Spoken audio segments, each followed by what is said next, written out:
नमस्कार, मेरा नाम है सुमित सिंह मेहता। हाजिर हूँ सामने क्वांटम मैकेनिक्स से रिलेटेड एक और लेक्चर लेके।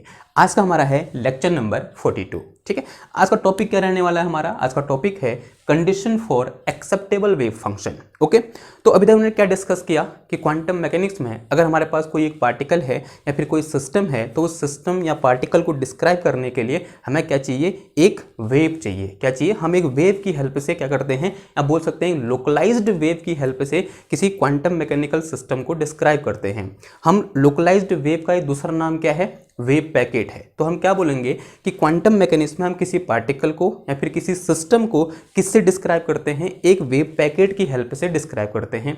और किसी भी वेव पैकेट को हम मैथमेटिकली किससे रिप्रेजेंट करते हैं? वेव फंक्शन से रिप्रेजेंट करते हैं। अब मान लिया हमारे पास कोई एक सिस्टम है, मुझे उस सिस्टम के लिए क्या चाहिए? वेव फंक्शन चाहिए। तो मैं उसको कैसे फाइंड करूंगा? उस वेव फंक्शन को उसे मैं फाइंड करूंगा किसकी हेल्प से? श्रोडिंगर इक्वेशन की हेल्प से। ठीक है, श्रोडिंगर इक्वेशन क्या होती है? एक सेकंड ऑर्डर डिफरेंशियल इक्वेशन होती है। उस सेकंड ऑर्डर डिफरेंशियल इक्वेशन को सॉल्व करने के बाद जो सॉल्यूशन निकल के आएगा किसी एक सिस्टम के लिए, वही सॉल्यूशन क्या होंगे? उस सिस्टम के लिए वेव फंक्शन होंगे। ठीक है, तो जो मैं अभी तक बोल रहा हूं इसी को लिखते हैं। और जो वेव फंक्शन हमारे पास निकल के आएगा उसकी क्या होगी? कुछ कंडीशन होगी। क्या हर टाइप का वेव फंक्शन एक्सेप्टेबल होता है? आंसर है नहीं। कुछ पर्टिकुलर कंडीशन होती है और वही वेव फंक्शन एक्सेप्टेबल होते हैं जो उन पर्टिकुलर कंडीशन को क्या करते हैं? फॉलो करते हैं। ठीक है, तो स्टार्ट करते हैं। तो हिंट डालिए, पहले लिखो वेव फंक्शन, या ऐसे लिखो इन quantum mechanics for any system we can find wave function, या क्या लिख सकते हैं? In quantum mechanics for any system we can find wave function by solving Schrodinger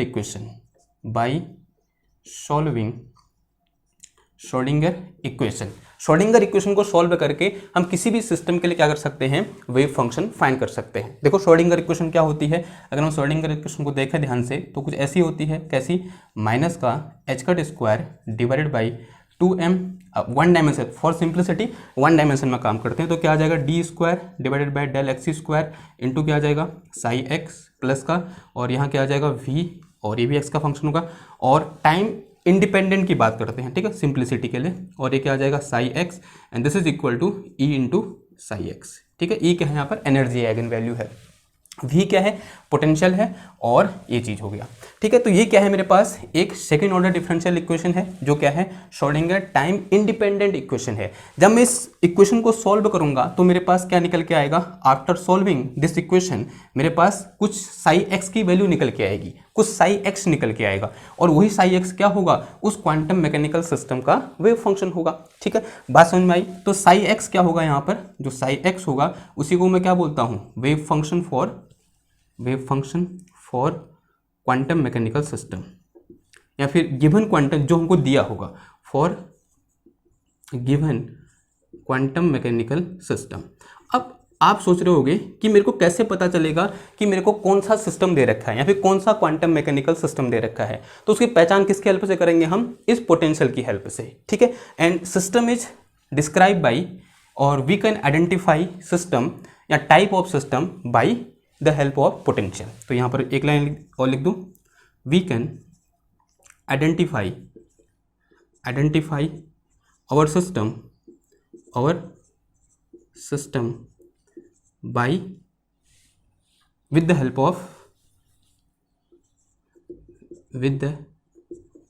of potential of that system, potential Vx of that system। देखो for example की बात करें, अगर हम एग्जाम्पल लें, अगर मेरे पास v ऑफ x ऐसा हो, कैसा? हाफ ऑफ m, या फिर ऐसा half of m omega square x², इस टाइप का सिस्टम हो, तो ये किसका पोटेंशियल है? हार्मोनिक ऑसिलेटर का पोटेंशियल है। तो सिस्टम क्या होगा हमारा? हार्मोनिक ऑसिलेटर होगा, या फिर क्वांटम मैकेनिकल हार्मोनिक ऑसिलेटर होगा। ठीक है, तो इस सिस्टम को क्या होगी? पहचान होगी इस तरीके से। किसकी हेल्प से होगी पहचान? गिवन पोटेंशियल की हेल्प से। नाउ बात किसकी करनी है हमको, इस वेव फंक्शन की बात करनी है। नाउ देयर आर, तो आगे लिखो, पॉइंट करके लिखो। नाउ जो इंपॉर्टेंट चीज़ है, now there are some important condition for wave function to be acceptable, ठीक है। उस वेव फंक्शन के एक्सेप्टेबल होने के लिए कुछ क्या होती हैं, कंडीशन होती हैं, ठीक है। और उन्हीं कंडीशन को क्या करना है, हमको सीखना है। And we have to learn them, and in this lecture we have to learn them, ठीक है। वो लिखने की जरूरत नहीं है, तो उसको आज हम पढ़ेंगे यहाँ पर। देखो एक एक करके सीखते हैं। तो कुछ कंडीशन है, तो फर्स्ट कंडीशन लिखो, लेट्स सी कौन कौन सी है, लेट्स सी, चलो देखते हैं। देखो पहली कंडीशन क्या है, यहाँ से लिखें, ऊपर से स्टार्ट करते हैं, ठीक है, इस तरीके से यहाँ से लिखो। फर्स्ट कंडीशन क्या है, फर्स्ट कंडीशन है हमारे पास कि wave function must be continuous. देखो पहली कंडीशन लिखो, wave function psi x comma t, वो एक्स का भी फंक्शन होगा, टी का भी फंक्शन हो सकता है। यहाँ पर हमने सिर्फ वन डायमेंशन, सिर्फ टाइम इंडिपेंडेंट की बात करेंगे, टाइम डिपेंडेंट भी तो हो सकता है। तो मैंने क्या लिख दिया, साई एक्स कोमा टी लिख दिया, और सिंप्लिसिटी के लिए एक्स लिख दिया, वन डायमेंशन का केस। अगर थ्री डायमेंशन का केस है तो एक्स को क्या आ जाएगा, आर आ जाएगा, साई आर कोमा टी हो जाएगा। तो wave function psi r comma t must be continuous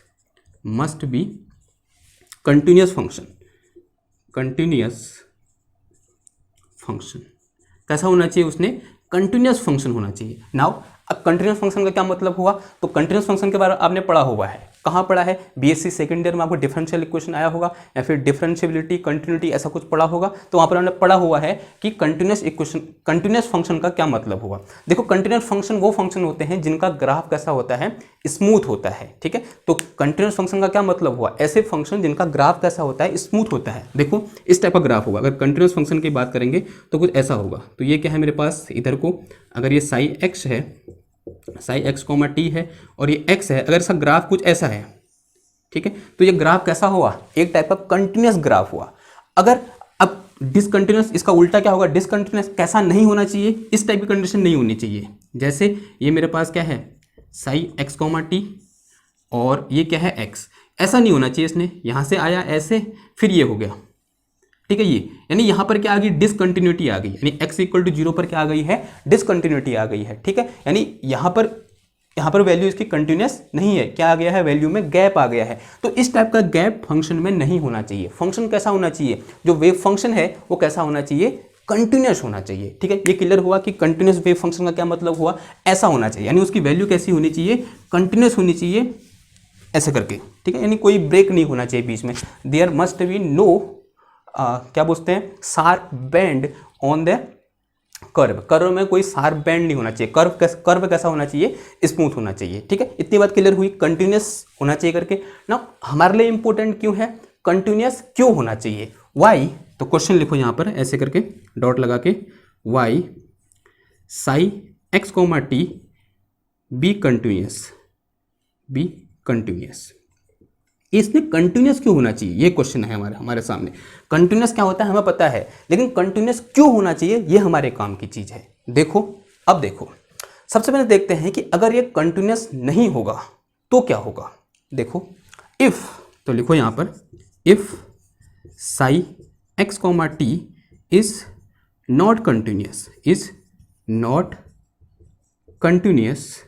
means it is, तो ये कैसा है, मीन्स, तो मैथमेटिक्स में टर्म आती है जिसे हम क्या बोलते हैं, डिसकंटिन्यूअस। तो मीन्स इट इज, मीन्स जो साई एक्स कोमा टी है इज डिसकंटिन्यूअस, कैसा है, डिसकंटिन्यूअस है, ठीक है।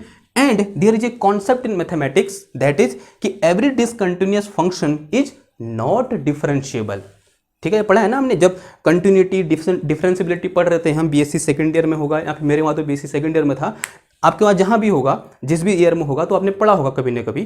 तो वहाँ पर एक कॉन्सेप्ट होता है कि if a function is not continuous then it is not a differentiable, ठीक है।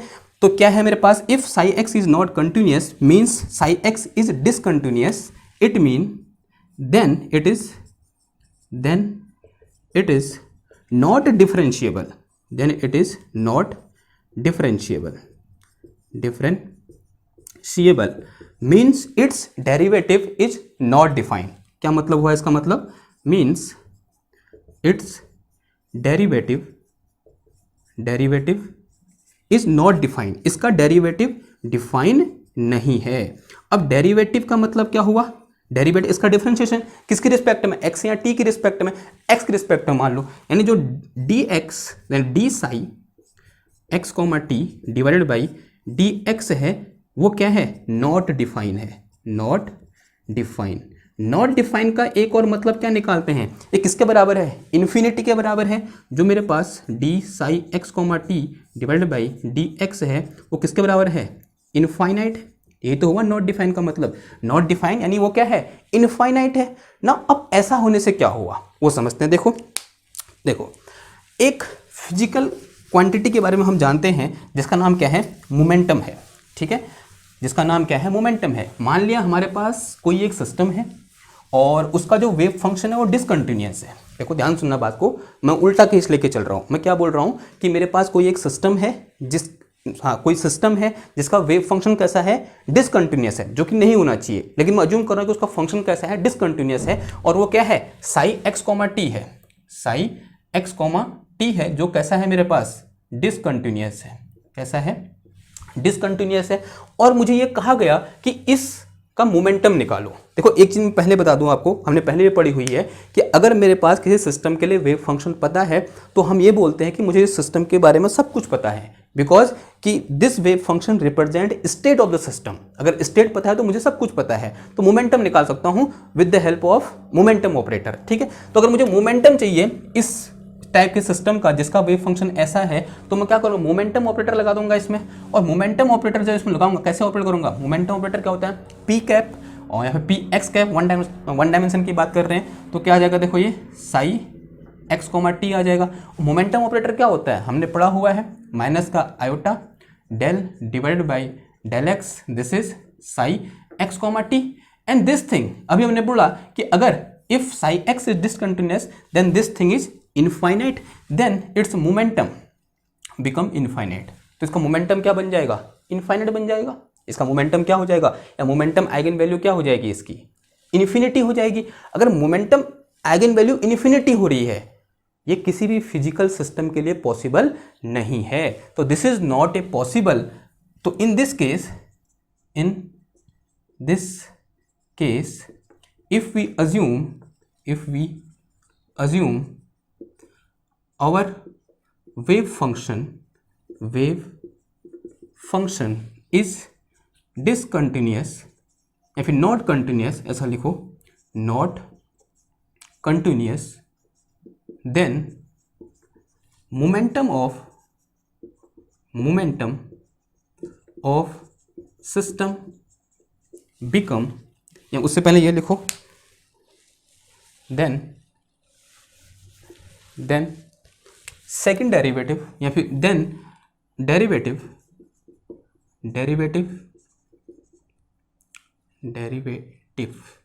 Of function become infinite, hence sorry यार, क्या हो जाएगा? hence momentum become infinite and this condition and for any physical system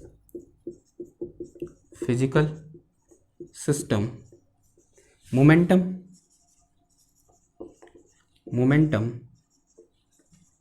cannot be infinity, hence wave function psi x comma t cannot be discontinuous, तो ये क्या नहीं हो सकता? डिसकंटिन्यूअस नहीं हो सकता। इसका मतलब इसमें क्या होना चाहिए? Must be continuous. तो पहली कंडीशन समझ में आई, उसका एक्सप्लेनेशन समझ में आया, ठीक हो गया। अब दूसरी कंडीशन देखो, दूसरी कंडीशन भी सेम टू सेम ऐसी ही है। वो क्या है? कंडीशन नंबर सेकेंड वो है first derivative of wave function must be continuous. तो लिखो क्या हो जाएगा, first derivative of wave function must be continuous, must be continuous, must be continuous. अब फर्स्ट डेरिवेटिव भी क्या होना चाहिए, कंटिन्यूअस होना चाहिए। यानी जो मेरे पास क्या हो जाए, क्या जो D Sai over D X है वो क्या होना चाहिए, हमारा कंटिन्यूअस होना चाहिए, कंटिन्यूअस। ऐसा क्यों होना चाहिए, ठीक है, ऐसा इसलिए होना चाहिए, देखो हमें इसका सेकंड डेरिवेटिव भी करना पड़ता है क्योंकि हमको एनर्जी निकालनी है, ठीक है। देखो वाई, क्वेश्चन है वाई, ऐसा क्यों होना चाहिए, कंटिन्यूअस क्या होता है हम समझ गए, कंटिन्यूअस यही चीज ऐसा ही होना चाहिए। यानी d y by D x का ग्राफ भी कैसा होना चाहिए, स्मूथ ग्राफ होना चाहिए विद रिस्पेक्ट टू एक्स और टी, ऐसा होना चाहिए, ठीक है। यानी स्मूथ होना चाहिए, उससे कंटिन्यूअस होना चाहिए। लेकिन क्यों होना चाहिए कंटिन्यूअस, वो समझते हैं। देखो अब कंटिन्यूअस क्यों होना चाहिए, अब देखो, अब ऐसा बोलो अगर ये कंटिन्यूअस नहीं है, इफ, ठीक है, उल्टा लेके चलते हैं, if D psi by D x is not continuous, is not continuous, अगर ये कंटिन्यूअस नहीं है देन जो मेरे पास इसका डेरिवेटिव कहने का मतलब क्या हुआ, साई का डबल डेरिवेटिव, यानी D psi by D x का डेरिवेटिव कहने का मतलब हुआ इसका साई का डबल डेरिवेटिव। अब ये क्या है, कंटिन्यूअस नहीं है तो इसका जो डिफरेंशिएबल नहीं होगा, ये तो लिखा हमने कि if any function is not continuous then it is not a differential function. कौन सा कॉन्सेप्ट हुआ ये, बीएससी वाला कॉन्सेप्ट, बीएससी सेकेंड ईयर वाला, ठीक है। तो इसका मतलब ये हुआ कि D square Sai D x square is not defined, यानी ये डिफाइन नहीं है, तो इसका मतलब ये क्या है, इनफाइनाइट है, ये चीज क्या है, इनफाइनाइट है। अगर ये चीज इनफाइनाइट है तो देखो हमने श्रोडिंगर इक्वेशन पढ़ी हुई है, तो श्रोडिंगर इक्वेशन में ये टर्म आता है, ये श्रोडिंगर इक्वेशन में ये टर्म आता है। अगर ये श्रोडिंगर इक्वेशन में ये टर्म आ रहा है और ये टर्म इनफाइनाइट है तो श्रोडिंगर इक्वेशन तो बची नहीं, उसका अस्तित्व नहीं बचा। तो for existence of Schrodinger equation this must be finite, और ये फाइनाइट कब होगा, जब ये क्या होगा, कंटिन्यूअस होगा, ठीक है। तो लिखो यहां पर for existence of Schrodinger equation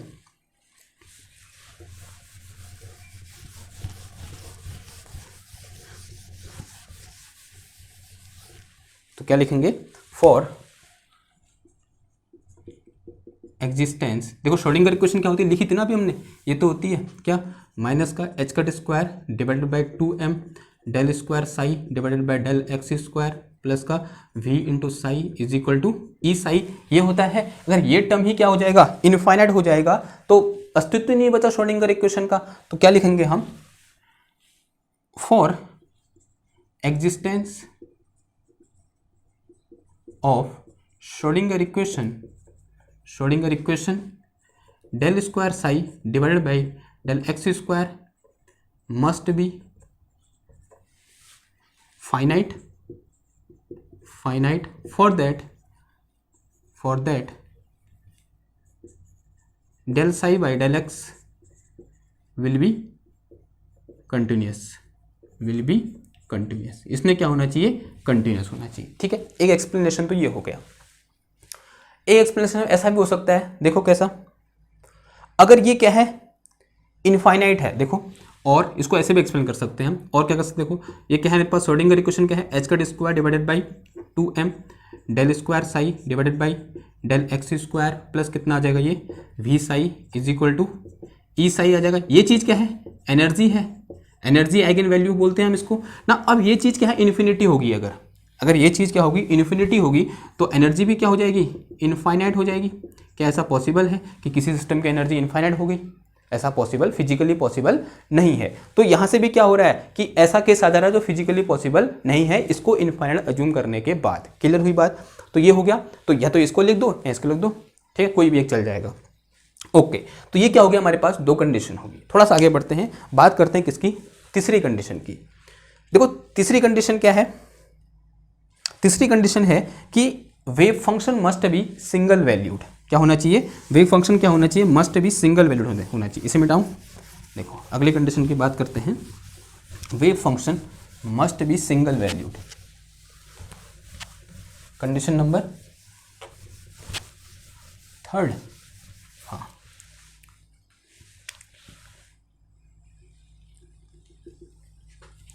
तो कंडीशन थर्ड कौन सी है? Wave function psi x comma t be single valued for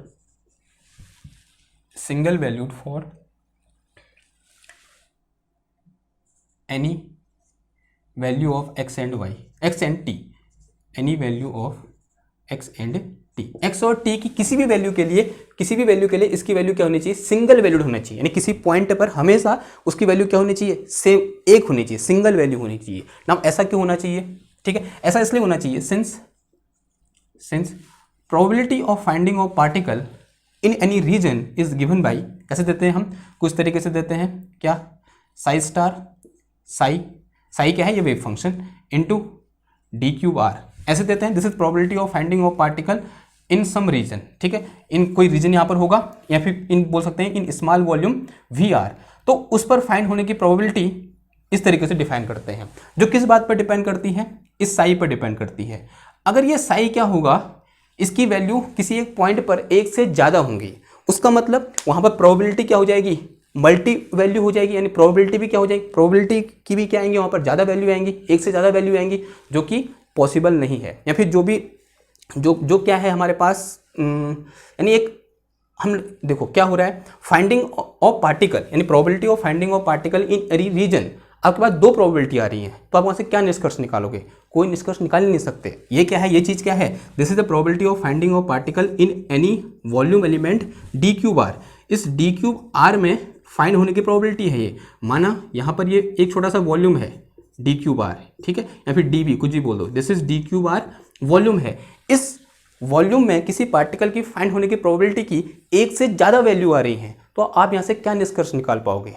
कोई निष्कर्ष नहीं निकाल पाओगे। तो क्या होना चाहिए? प्रोबेबिलिटी की वैल्यू कितनी होनी चाहिए? हमेशा सिंगल होनी चाहिए। यानी इस पूरे वॉल्यूम के अंदर, इस वॉल्यूम एलिमेंट के अंदर प्रोबेबिलिटी की वैल्यू क्या होनी चाहिए? सिंगल होनी चाहिए। और ऐसा तभी पॉसिबल है जब हमारा वेव फंक्शन की क्या होगी? वैल्यू सिंगल होगी। तो दैट्स वाई और wave function must be single valued. हमारा वेव फंक्शन क्या होना चाहिए? सिंगल वैल्यूड होना चाहिए। क्लियर हुई बात?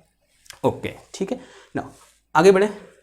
ये क्या होगी? हमारी थर्ड प्रॉपर्टी होगी। अगला देखो, फोर्थ प्रॉपर्टी देखो, या फिर फोर्थ कंडीशन देखो। फोर्थ कंडीशन क्या है? कंडीशन नंबर 4, वह है हमारा क्या? Wave function must B square integrable. क्या होना चाहिए? वेव फंक्शन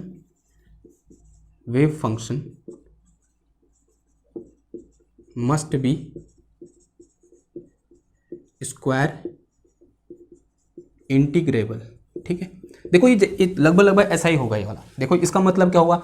स्क्वायर इंटीग्रेबल का मतलब क्या हुआ? इसका मतलब हुआ, ये जो टर्म है यहाँ पर, इसका मतलब हुआ कि integration this Sai star Sai और डी क्यूब आर, इसको मैं ऐसे भी लिख सकता हूँ, इंटीग्रेशन दिस, ये वही तो हुआ, psi star psi equal to this thing and into क्या आ जाएगा?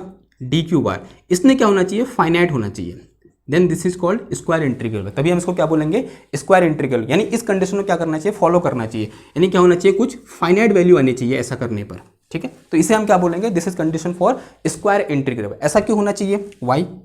ऐसा इसलिए होना चाहिए since we know probability of finding of particle in all space. Since we know probability of finding of particle in all space. All space कैसे find करते हैं? प्रोबेबिलिटी वाला लेक्चर देखा होगा। यहाँ पर क्या लगा देंगे हम? ऑल स्पेस लिमिट लगा देंगे। तो यहाँ से हमको क्या पता है कि जो ये होता है डी क्यूब आर और लिमिट क्या हो जाएगी?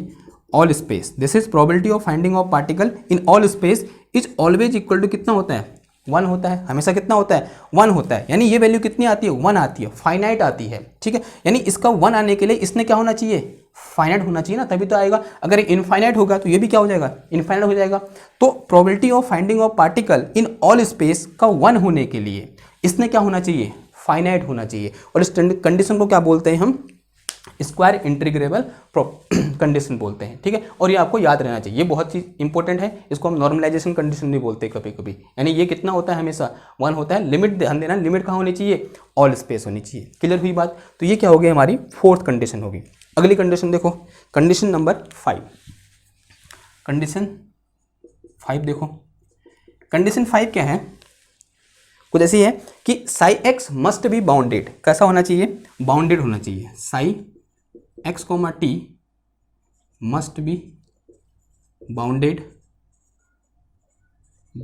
For large value, for large distance, for large distance, ठीक है। लार्ज डिस्टेंस के लिए जो वेव फंक्शन है उसने कैसा होना चाहिए, बाउंडेड होना चाहिए। अब ये कहने का क्या मतलब हुआ, ये कहने का कुछ ऐसा मतलब हुआ कि जो psi x comma t tends to या इक्वल टू 0 होना चाहिए when x tends to, distance की बात रही ना, डिस्टेंस का मतलब एक्स, जो एक्स टेंस टू क्या हो, प्लस माइनस इन्फिनिटी हो, ऐसा होना चाहिए। ऐसा हमने पहले में पढ़ा हुआ है जब हमने वेव पैकेट के बारे में डिस्कस किया था। तो वेव पैकेट की कंडीशन यही होती है कि when x tends to infinity या plus minus infinity, then this psi X, या फिर साई एक्स कोमा टी लिख दो, ऊपर से लिखते हुए आ रहे हैं, तो psi x comma t equal to 0 होना चाहिए तब, ठीक है। देखो कुछ ऐसी कंडीशन होनी चाहिए, ऐसी सिचुएशन होनी चाहिए। अगर मैं ग्राफ से रिप्रेजेंट करूँ, अगर ये क्या है, एक्स एक्सेस है और यहाँ क्या है, साई एक्स कोमा टी है, तो कुछ ये ऐसा होना चाहिए, ठीक है। देखो दिख रहा है वैसा, जब ये प्लस इन्फिनिटी और माइनस इन्फिनिटी की ओर टेंस कर रहा है, तो जो साई एक्स कॉमा टी है उसकी वैल्यू कितनी हो जा रही है, 0 हो जा रही है। तो उसने कुछ इस कंडीशन को क्या करना चाहिए, फॉलो करना चाहिए। क्लियर हुई बात। ओके ना, अब एक और कंडीशन है बहुत इंपॉर्टेंट, सॉरी। वो कंडीशन क्या है, साई एक्स व्हेन, ऐसा लिखो, व्हेन पोटेंशियल बिकम इन्फिनिटी, या फिर ऐसे लिखो थोड़ा सा अच्छी भाषा में, एट इनफाइनाइट